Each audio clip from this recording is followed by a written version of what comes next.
அப்பப்போ புது ட்ரெஸ் போடுறோம், தினசரி ஸ்வீட் சாப்பிட்றோம். ஆனால் தினசரி பட்டாசு வெடிக்கிறோமா? இல்லை. இப்போ தீபாவளி வரப்போகுது. அந்த தீபாவளிக்கு நம்ம பட்டாசு வெடிச்சா தான் ஒரு கெத்தை, ஒரு மாசை. பொதுவாக பல பேர்த்தினுடைய மனநிலை என்ன இருக்குன்னா, டிஸ்கவுண்ட்டில் கொடுக்குற பொருள் நல்லா இருக்குமான்னு யோசிப்பாங்க. ஸ்ரீ கோகுலம் கிராக்கர்ஸ் 80% டிஸ்கவுண்ட்டோட கொடுக்குறாங்க. அது தரமான பட்டாசா. நீங்கள் கீழே கொடுத்துருக்க வெப்சைட்டில் ஆர்டர் பண்ணுங்கள். உங்கள் வீடுகளுக்கே பட்டாசு தேடி வரும். இந்த தீபாவளியை ஸ்ரீ கோகுலம் கிராக்கர்ஸோட கொண்டாடுங்க, என்ஜாய் பண்ணுங்கள். இந்த வாரம் தமிழ் சினிமாவில் 6-7 படங்கள் ரிலீஸ் ஆயிருக்கு. அதில் ஒரு படம் தான் ஹிட்லர். மழை பிடிக்காத மனிதன் படத்துக்கு பிறகு விஜய் ஆண்டனி ஒரு பெரிய வெற்றி படத்தை கொடுப்பாரு அப்படிங்கிற எதிர்பார்ப்பு எல்லார்கிட்டையும் இருந்தது. அது கண்டிப்பாக விஜய் ஆண்டனிகிட்டையும் இருக்கும்.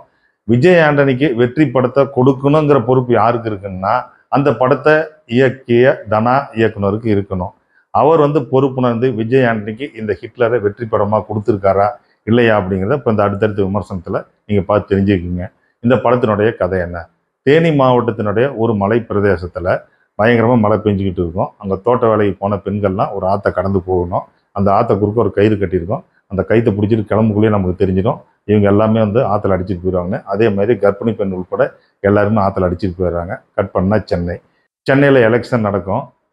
ஆளுங்கட்சி அமைச்சர் ஜெயிச்சா அதுக்கு அடுத்து தான் முதலமைச்சர் அப்படிங்கிற மாதிரி அவர் பிளான் பண்ணுறாரு. அவர் யாருன்னா சரண்டர் ஆச்சு.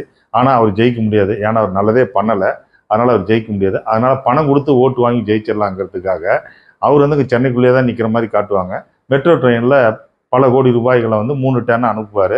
அந்த பணத்தை ஒரு டீம் கொள்ளையடிச்சிடுவாங்க. கொள்ளையடிச்சிட்டு அந்த பணத்தை கொண்டு போனவங்களையும் கொண்டுடுவாங்க. இதுக்கடையில் அதே ட்ரெயினில் விஜய் ஆண்டனியும் ஹீரோயின் ரியாவும் லவ் பண்ணுறாங்க.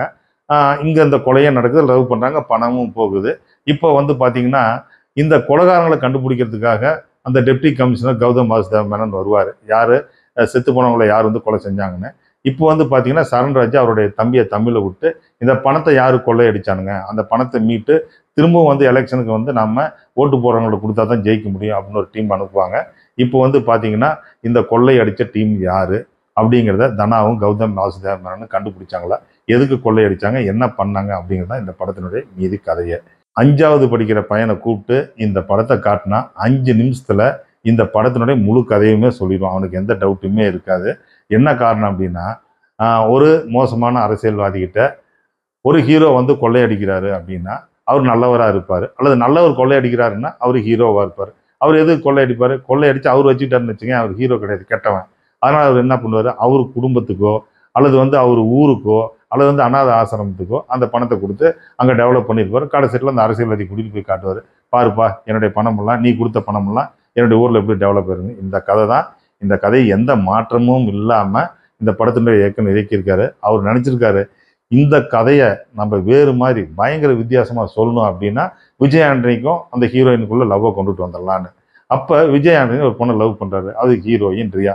அவங்களை எப்படி காட்டலாம்? பைத்தியமாக காட்டலாம், அல்லது லூஸாக காட்டலாம். லூஸும் பைத்தியமும் ஒன்று தான். இருந்தாலும் நான் சொல்கிறவங்ககிட்ட அல்லது அறவேக்காடாக காட்டலாம், இல்லை துணிச்சலான பொண்ணாக காட்டலாம், இல்லை பஜாரியாக காட்டலாம், எப்படி வேணுமாலும் காட்டலாம். இதெல்லாம் மிக்ஸ் பண்ணி ஒரு பொண்ணை கொண்டு உருவாக்குறாங்க ஹீரோயின். இந்த பொண்ணை நிஜ வாழ்க்கையிலையோ இல்லை சினிமாவிலையோ எந்த ஆளாவது லவ் பண்ணுவானா?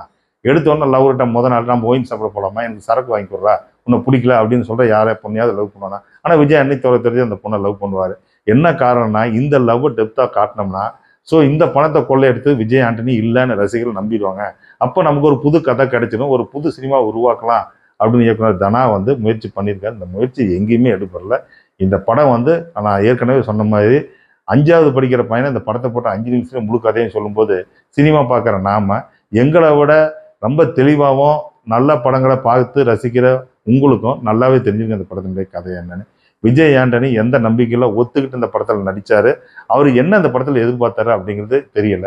ஏன்னா இந்த ஒரு படம் அது ஒரு இயக்குனருக்கான படம். விஜய் ஆண்டனியுடைய படம் ஒரு இயக்குனர் வெற்றியடைய வச்சாதான். தான் ஏற்கனவே சொன்ன மாதிரி இயக்குனர் சீனியர் சாதாரணமாக எழுதியிருக்கிறதுனால இந்த படத்தில் எல்லாருமே ஒளிப்பதிவாளர் பார்த்தீங்கன்னா அவர் நவீன், அவர் என்ன பண்ணுறாருன்னா நிறைய ட்ரோன் ஷாட்டை போடுறாரு, ட்ரெயின் ஷாட்டை போடுறாரு. இது தானே காட்ட முடியும், வேற என்ன காட்டிட முடியும்?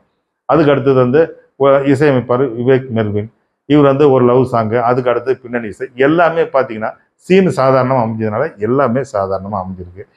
விஜய் ஆண்டனி அடுத்த வெற்றி படத்துக்காவது இந்த வெற்றி படத்துலேருந்து ஒரு மாறுபட்ட கதையை தேர்ந்தெடுத்து அந்த படத்தில் நடித்தார்னா இன்னும் அவருடைய கிராஃப் இன்னும் மேலே போகும். மணி டாக்ஸ் நேயர்களே, இந்த படத்தினுடைய தலைப்பு ஹிட்லர்.